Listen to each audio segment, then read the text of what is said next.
Izenzo zobundlobongela ziphinde zavuka umnyele kwilali zase Xhongorha, eKhonqeni, eMbozwana, eTabase nasesikhobeni.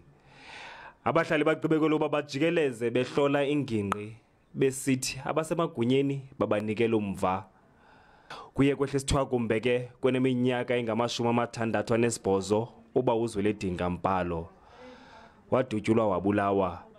Lo gama amanye amalungu asekuhlaleni abehamba nawo angxwelerheka. NgoNovemba xa kuzaphela unyaka kwathatha idushe ezimbini kwadutyulwa apha egeyithini. Ndiguqe ngamadolo apha ndiphakamase izandla ndisithi mna uxolo madoda ndixoleleni. Baye beza kum bathi lala ndla ndalala ke kodwa ndalala njengendoda uba ndilale ngathi ndenza i-push up.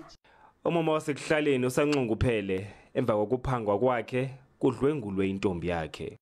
Kulo uqalayo ndithi yazi mntanam ndiyakufisela imihle emide apha emhlabeni.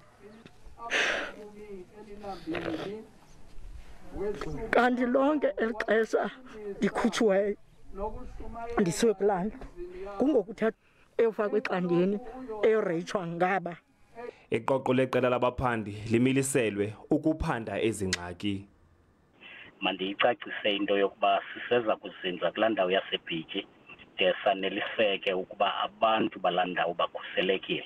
Inkokheli yeqela lezopolitiko iUDM uNjengele Bantu Holomisa ubhale incwadi kumphathiswa wamapolisa uBhekicele esithi aphande ngokusebenzisana kwamapolisa namaqela onqevu kulommandla.